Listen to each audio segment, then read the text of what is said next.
Hormonal imbalance हम देखते हैं, स्पेशली ख़वातीन के अंदर ये चीज़ बहुत ज़्यादा कॉमन होती है। अच्छा, ये कहा जाता है कि जो लोग ज़्यादा फास्ट फूड खाते हैं, इंटेक करते हैं, उनमें ज़्यादा रुझान होता है। हार्मोनल इम्बैलेंस का ये है कि हमें पहले वजह जाननी है कि ये होता क्यों है, किस वजह से होता है। तो जब हमारी बॉडी के अंदर जिंक की डेफिशिएंसी शुरू हो जाती है तो उससे हार्मोनल इम्बैलेंस होता है। फीमेल जो है वो बर्गर्स, जंक फूड, ये सारी चीज़ें खाती है। लाइफस्टाइल, जितनी डाइट इंपॉर्टेंट है उतना ही आपका लाइफस्टाइल भी इम्पॉर्टेंट है।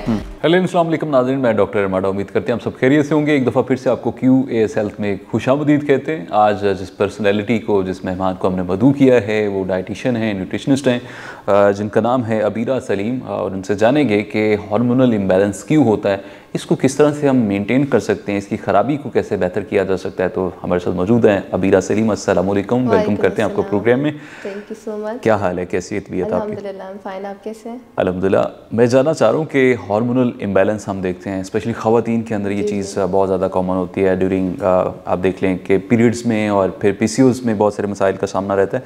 ये जानना चाह रहा हूँ कि होता क्यों, बेसिकली थोड़ा सा इस पर रोशनी डालें। अच्छा, हार्मोनल इम्बैलेंस का ये है कि हमें पहले वजह जाननी है कि ये होता क्यों है, किस वजह से होता है। तो हमारी बॉडी के अंदर जो जिंक है वो मिनरल्स में आता है, जिंक।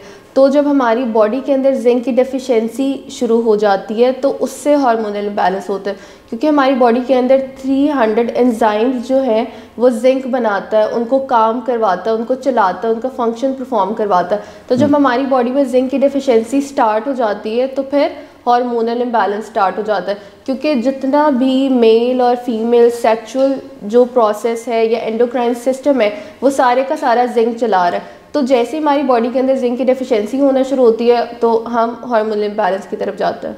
ठीक है।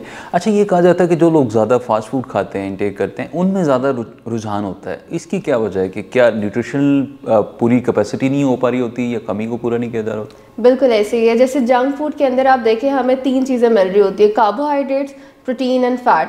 Like these are the macro nutrients के जो आपकी मतलब बॉडी में मसल बढ़ाते हैं या काम करवाते हैं, लेकिन हमें जो मिनरल्स हैं वो नहीं मिल रहे होते। अगर आप जंक फूड की बात करें तो आपको पता है कि हमारा जितना भी चिकन है कंटामिनेटेड है, हम जो खा रहे हैं उसको हार्मोनल इंजेक्शन लगाए जाते हैं, उसमें कार्सिनोजिन पाया जाता है। तो थिंक अबाउट इट कि हम इतना ज़्यादा इनटेक ऑफ चिकन और फीमेल जो हैं वो बर्गर्स, जंक फूड, ये सारी चीज़ें खाती हैं, तो उसकी वजह से 90% 95% जो हमारा हार्मोनल इम्बैलेंस है वो intake of chicken, intake of junk food और जितनी भी बेक्ड आइटम्स हैं या जितनी भी कोल्ड ड्रिंक्स हैं उससे होता है।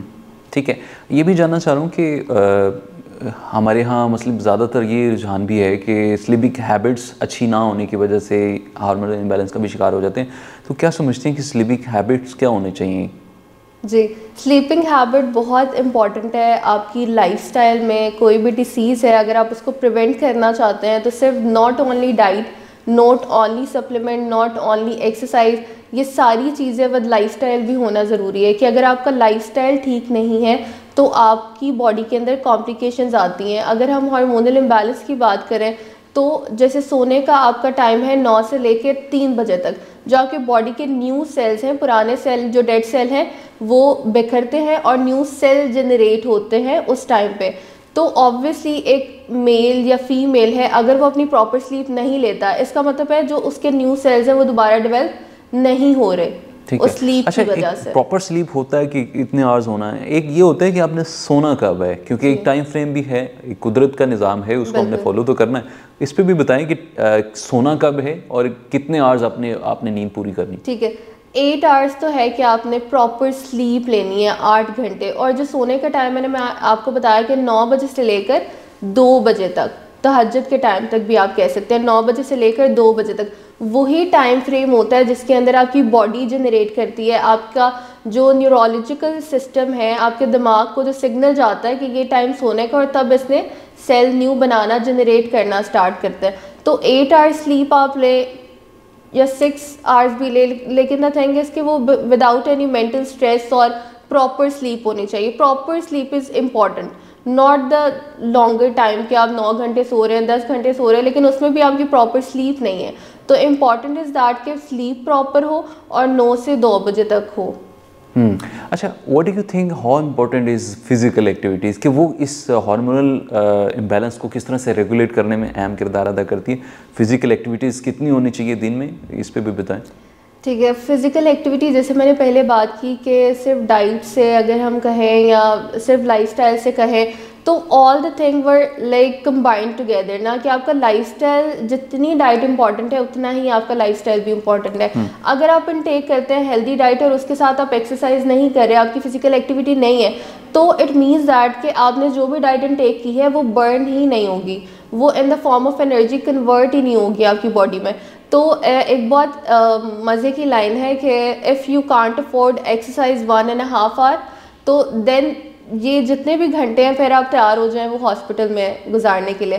So that's the thing, the exercise is very important in your life. अगर आप टाइम निकाल के 1.5 आवर एक्सरसाइज करते हैं तो इट मीन्स दैट कि आप उस सिवियरिटी से जो कल आपको हॉस्पिटल में देखना पड़ेगा टाइम, आप उससे बच रहे हैं। राइट। अच्छा, पीसीओएस की जब हम बात करते हैं उसमें भी हार्मोनल इम्बैलेंस होता है, तो उसमें हाइजीन का बड़ा किरदार होता है। क्या समझते हैं कि हाइजीन कितनी इंपॉर्टेंस है और किस तरह से इसको बेहतर किया जा सकता है? जी बिल्कुल, ऐसे ही है कि पहले तो हमें प्रिवेंट करना चाहिए उससे पहले, लेकिन अगर हम पीसीओएस हो गया है, हार्मोनल इम्बैलेंस हो गया, तो उसमें हमारी हाइजीन बहुत इंपॉर्टेंट है। आप देखें कि जैसे हमारे पाकिस्तान में जो फीमेल्स हैं they are not oftenly like talk about these kind of things. तो ऐसा होता है कि कभी हाइजीन इतनी ख़राब होती हैं, उनको सही पता नहीं होता कि उन्होंने कौन से नैपकिन यूज़ करने हैं, किस तरह यूज़ करने हैं, एक यूज़ करना है। तो ये बहुत इंपॉर्टेंट चीज़ है कि हाइजीन का ख्याल ना होने की वजह से ना वो बता पाती हैं किसी को, ना वो बात करती हैं, ना उनको हाइजीन का पता होता है, तो उसकी वजह से भी हार्मोनल इम्बैलेंस होता है। तो इस टाइम पे ये बहुत ज़रूरी है कि आप अपनी हाइजीन का ख्याल रखें ज़्यादा से ज़्यादा। ठीक है, बहुत शुक्रिया। हमारे साथ मौजूद थी डॉक्टर अबीरा सलीम, जो बता रही थी कि किस तरह से हार्मोनल इम्बैलेंस को बेहतर किया जा सकता है, अपनी हाइजीन को बेहतर रखें और ऐसी कौन सी ग़िज़ाएँ हैं, ऐसी कौन सी न्यूट्रिशनल डेफिशिएंसीज़ हैं जिनको पूरा करके आप अपनी हार्मोनल इम्बैलेंस को बेहतर कर सकते हैं। स्पेशली ख़वातीन, इनका मसाइल रहती हैं पीसीओएस में, और वो किस तरह से ख़ुद को हेल्दी और फिट रख सकती हैं। उम्मीद करते हैं आज का शो आपके लिए बहुत मुफीद साबित होगा। अपने मेज़बान डॉक्टर अमाडा को इजाज़त दीजिए। अल्लाह निगहबान।